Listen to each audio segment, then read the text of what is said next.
Thank you so much, everybody, for joining us today. During this webinar, we'll talk about everything deliverability related, about auto warm-up, how to build reputation, how to keep reputation high. But before that, I want to start with quick introductions. So my name is Alina. I'm head of customer success here at Warmie, and I'm really, really grateful for you joining us today. And we also have a very special guest with us, Martin. Martin has an extensive experience in deliverability, in email, but whatever I say, it won't do justice because of the experience that you have, Martin. So a couple of words about yourself, and then we can start. Definitely. Thank you, Alina, for having me. It's a pleasure.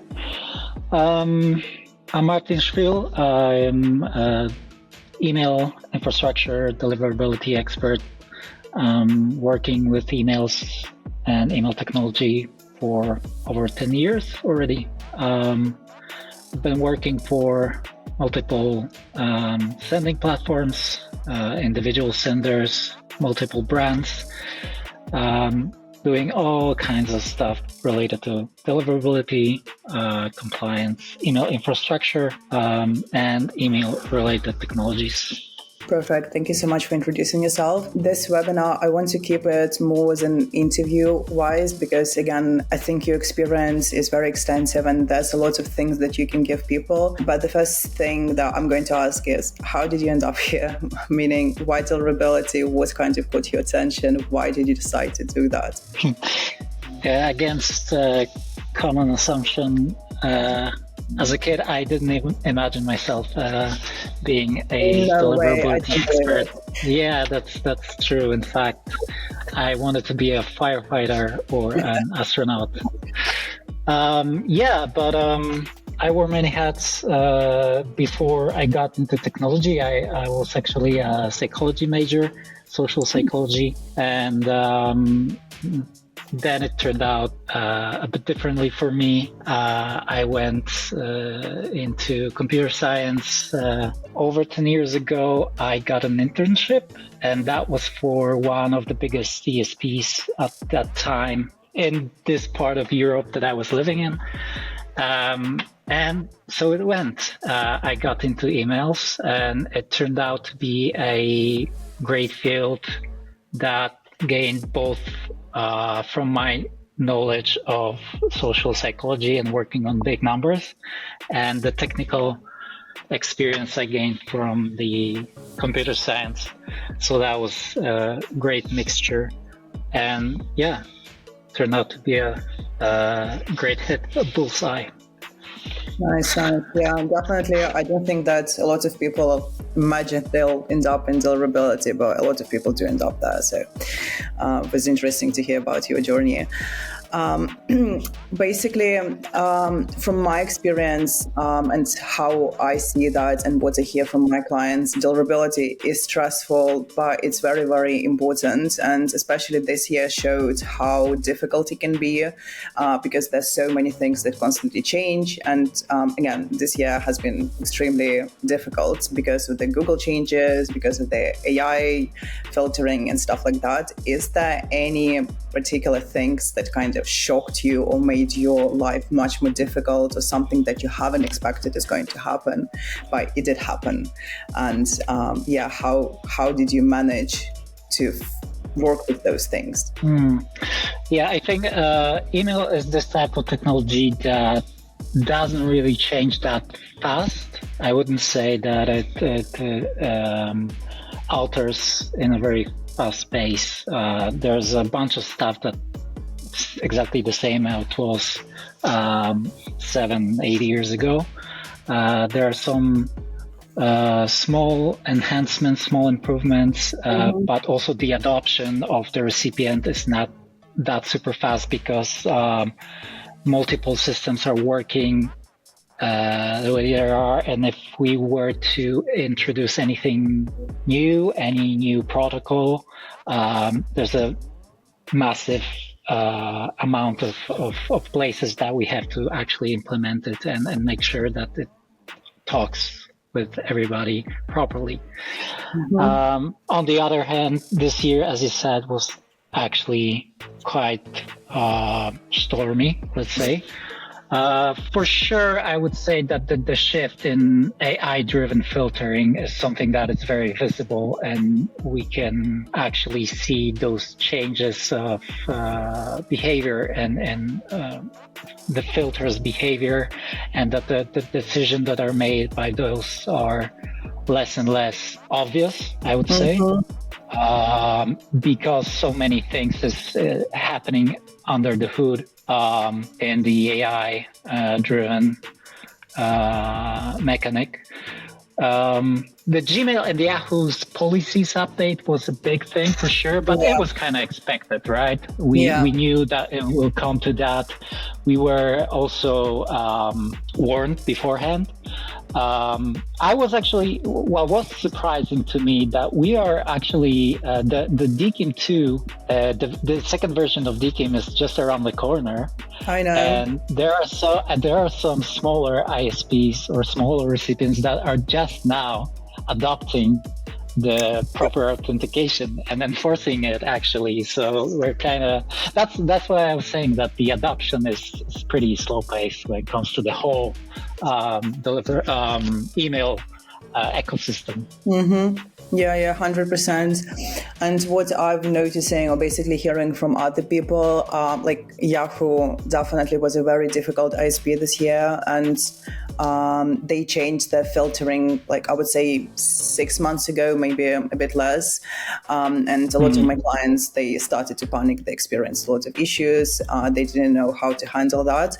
But at the same time, a lot of people that I spoke to, they said that really similar thing happened in 2021. So basically it's cyclical, and we have to expect that it's not going to be the same all the time. It's going to change, and you just need to adapt and adjust your strategy because providers are not going to stop. Yeah. On the bright side, we are seeing quite a lot of support from the ISP. Like Google is giving us the new version of the Google Postmaster tools. Yahoo has a new Sender Hub stuff. So yeah, there is a hand towards the senders. Yeah, but Google Postmaster, to be honest, like I did expect it's going to happen, and I knew, like even before they officially released it, because they started to update version 2 much more faster than version 1. Like I knew they're going to make this shift, but then when they announced it, I was like, oh shit, like what are we going to do right now? Because so many people rely on like the actual reputation, and I feel like a lot of people, they feel blind because they don't know what is the reputation, but actually there's so many important factors that version 2 shows that are much more reliable than IP domain reputation. But where it was taken from, nobody knows. That's true, but I don't believe that this is done work yet. I think they're going into a direction, but they will listen to the feedback, and who knows what we'll see in the near future. Fingers crossed. But yeah, definitely version 2 is a fun, interesting dashboard. I do like looking at it from time to time. It also reflects the changes that we were just talking about. Yeah, definitely. And because like of those constant changes, or like sometimes like we see that Outlook gets triggered really often, we try to make sure that we adjust here it's warmy, and that's basically where the power of automated warm-up comes through. So the topic that I wanted to tap here is the difference between auto warm-up and manual warm-up. Obviously, like I'm going to be the advocate of automated warm-up, but I am really biased here, to be honest. From your experience, like what do you see? Are people still doing manual warm-up? Like what is the benefit of automated warm-up apart the obvious thing, which is scalability? Sure. I'm also a software developer, so I'm all about automating whatever is possible to automate. And sure, I mean, manual warm-up still has its rights. It gives you control. You decide who and how to send. It is slower, but it's more flexible. It's more on a spot. Automated stuff also, on the other hand, gives you this reliability and precision. right? Yeah. Like it follows a pattern.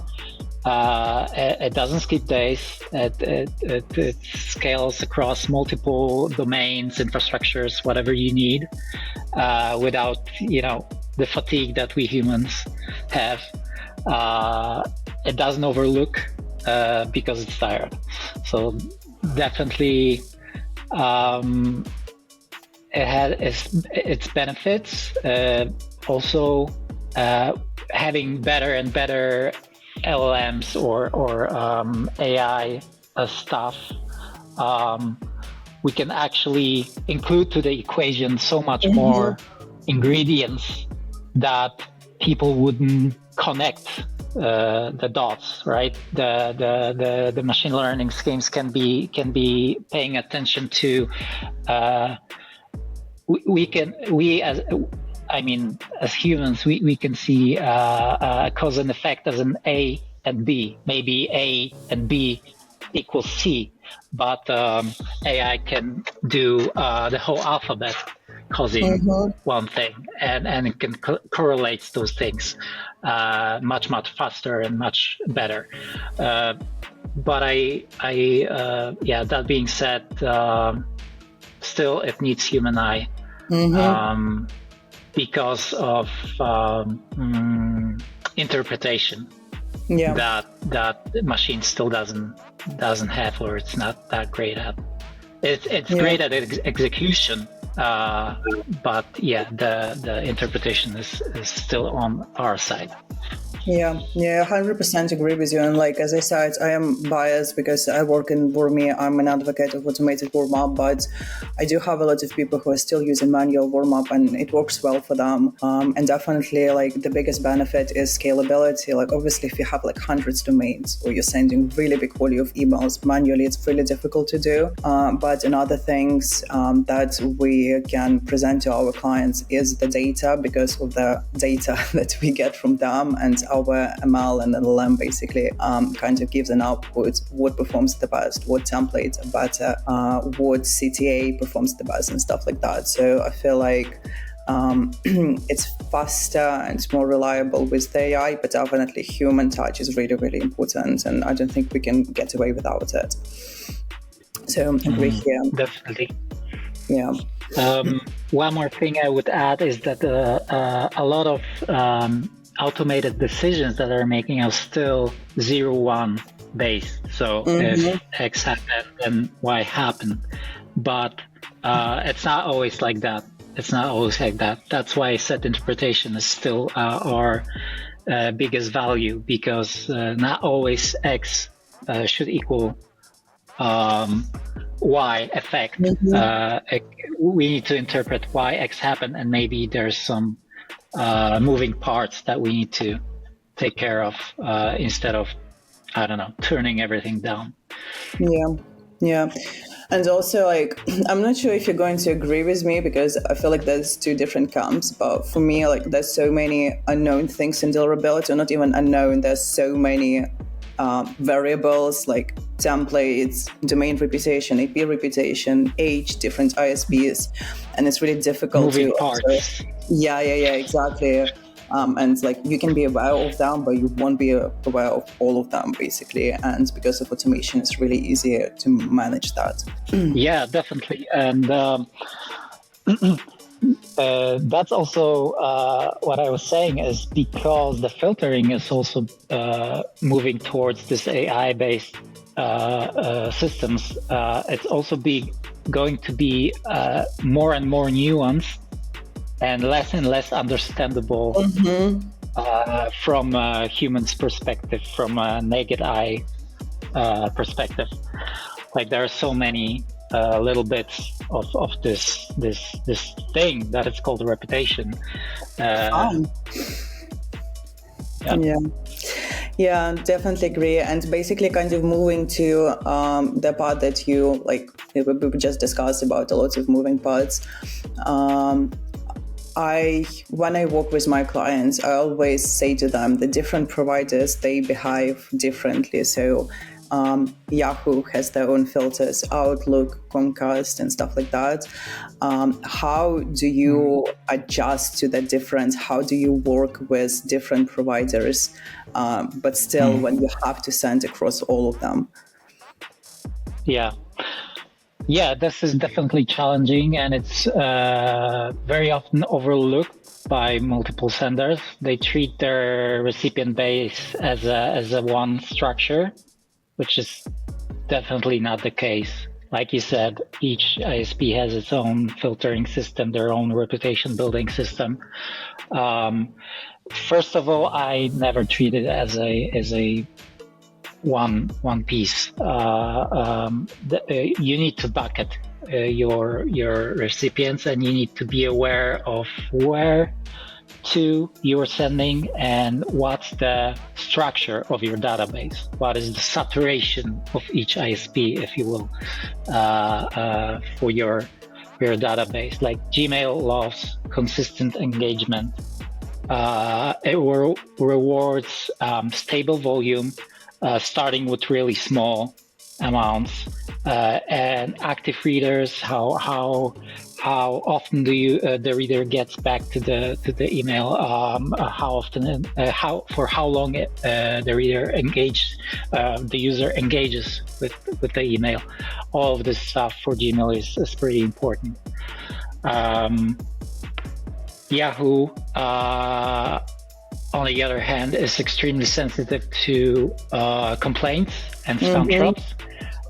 So the negative metrics, I would say, is something that I really, really pay attention when it comes to Yahoo.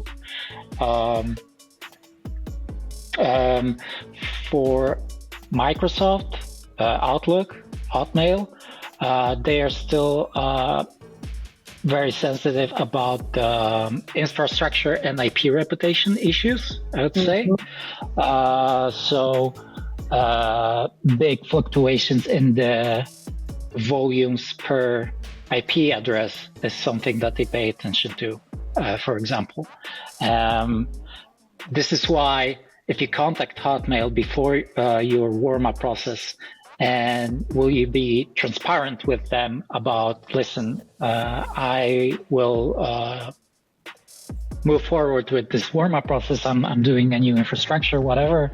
They could actually provide you with the table where they will ask you about your schedule for your warm-up.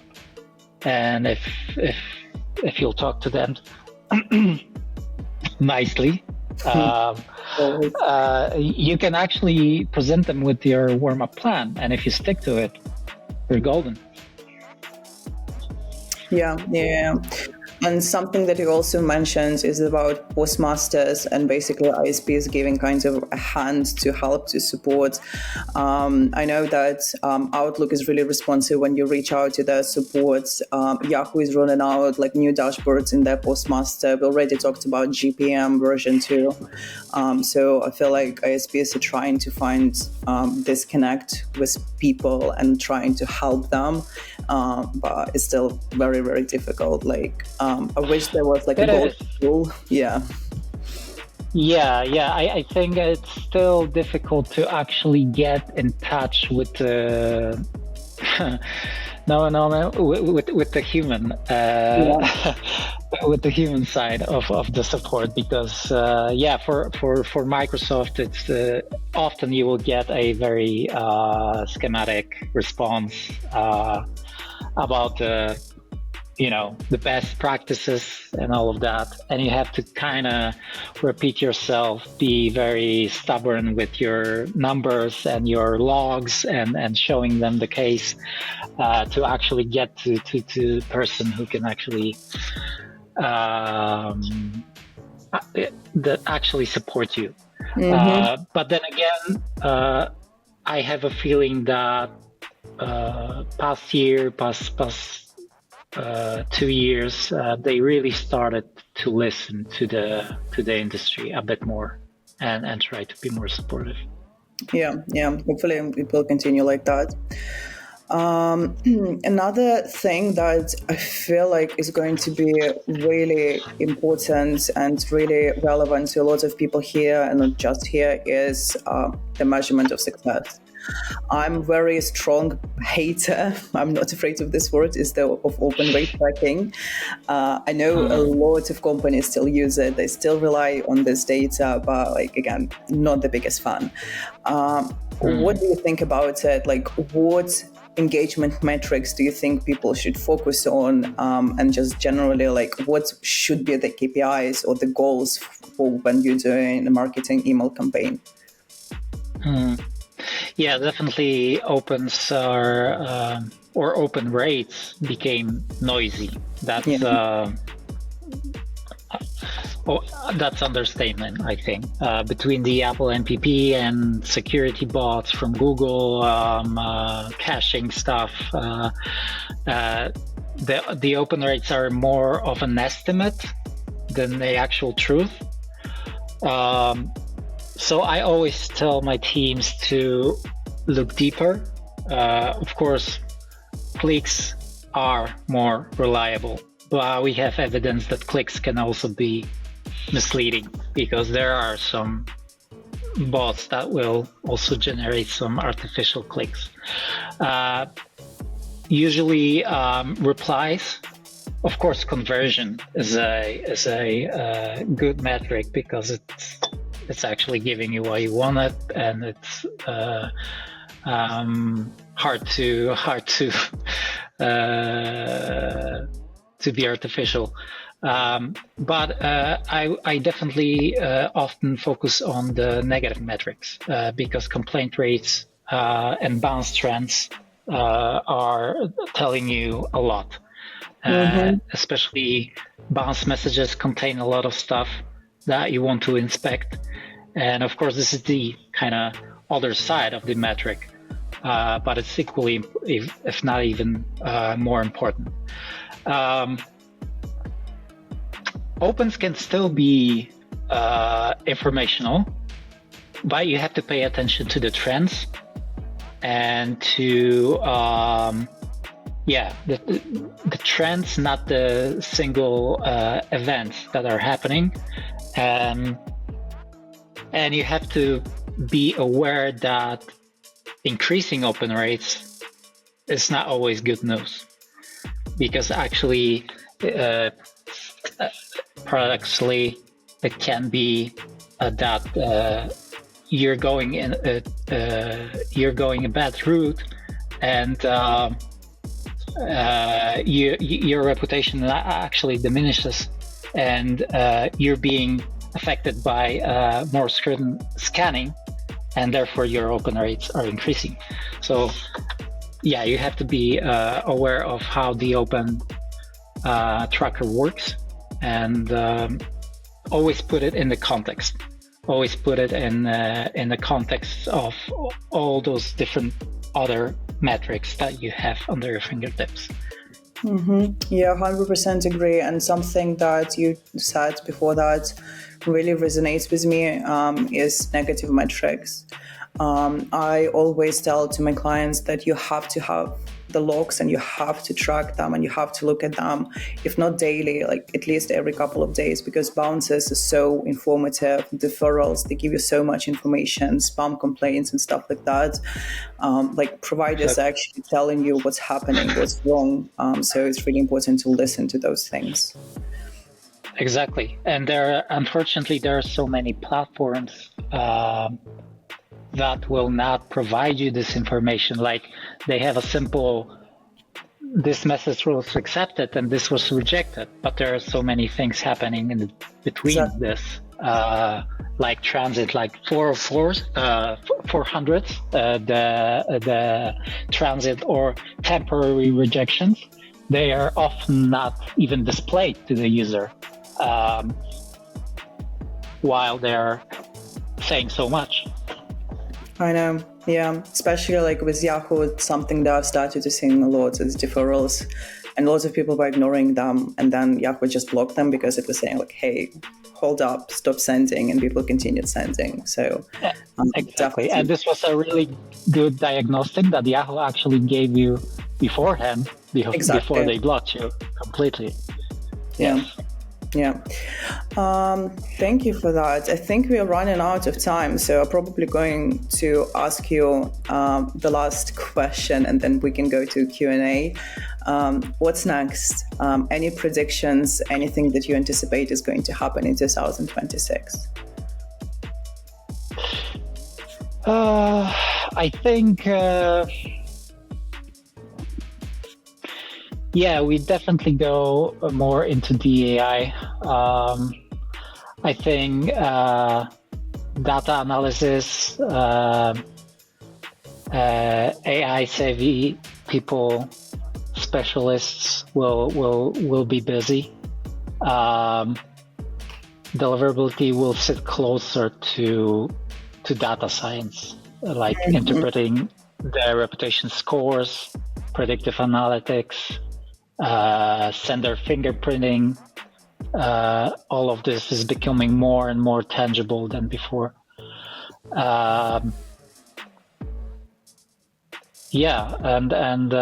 it's not about the initial technical setup anymore.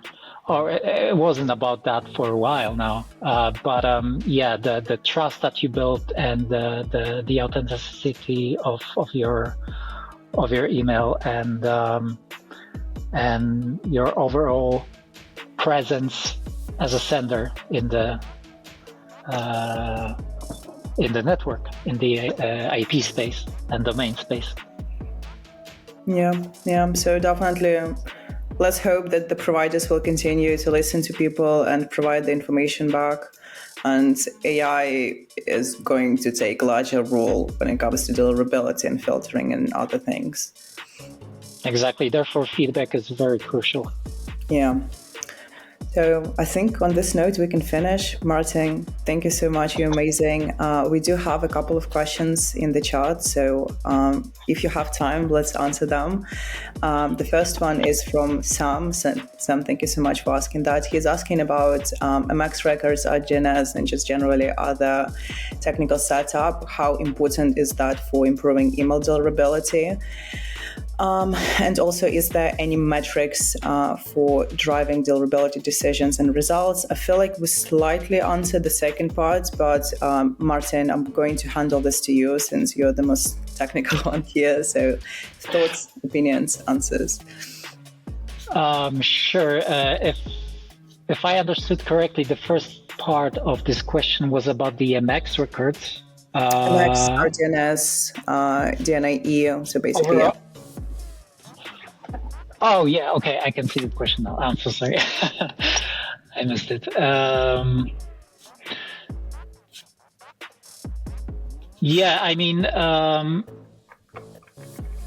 MX records and domain security.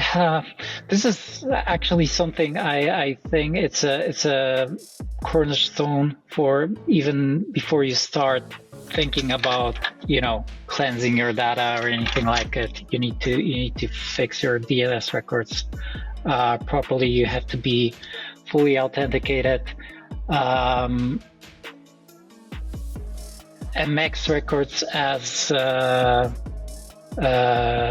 for the all the entities that are showing up in the email message. So return path, it's of course necessary. You have to pick the things that are coming to you, back to you. Also, a lot of scanners will pay attention if your header from domain also has MXs.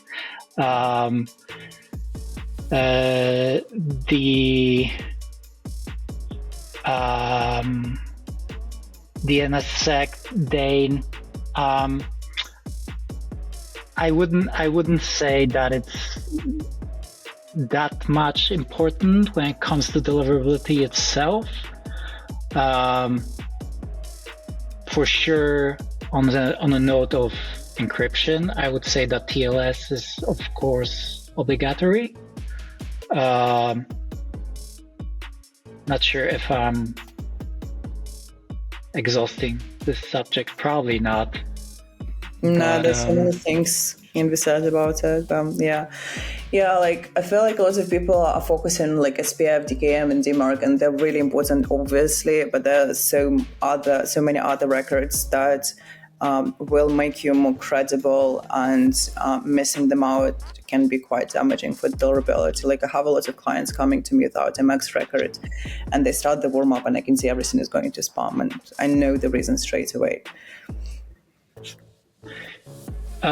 Yes, exactly. As you're saying, it's just like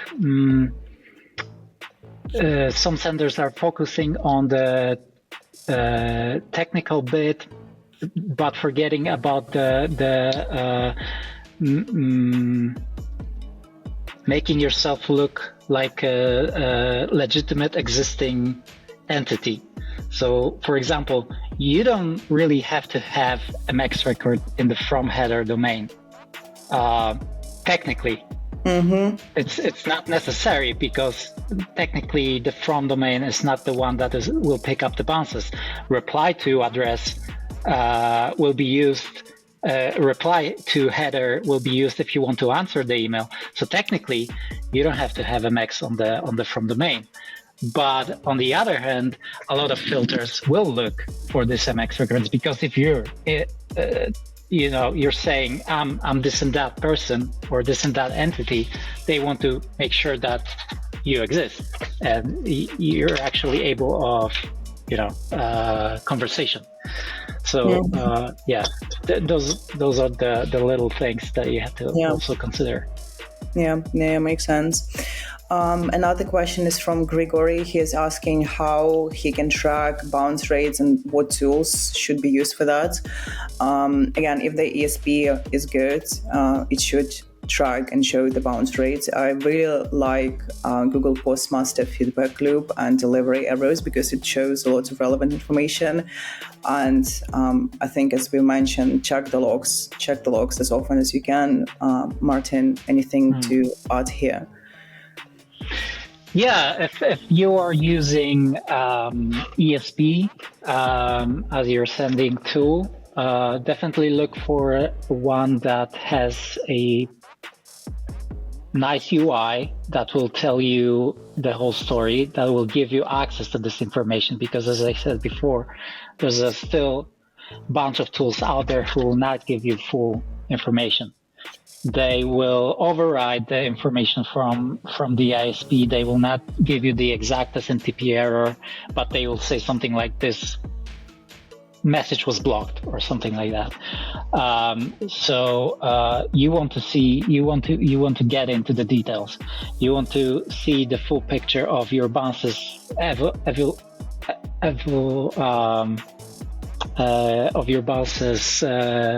over time, and how they interacted with X and Y campaign, or with the changes that you made with your mail stream. So you want to see the whole story, the full picture. So not only the individual event, but also the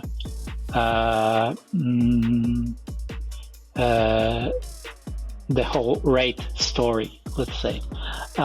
If you are operating your own NTA, you probably want to pick all of the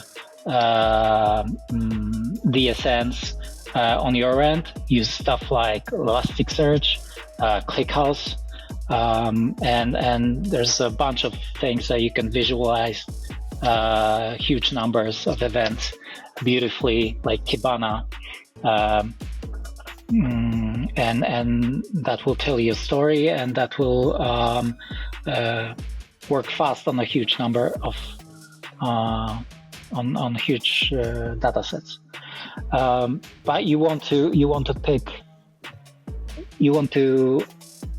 have an insight into anything that's available, because everything is important.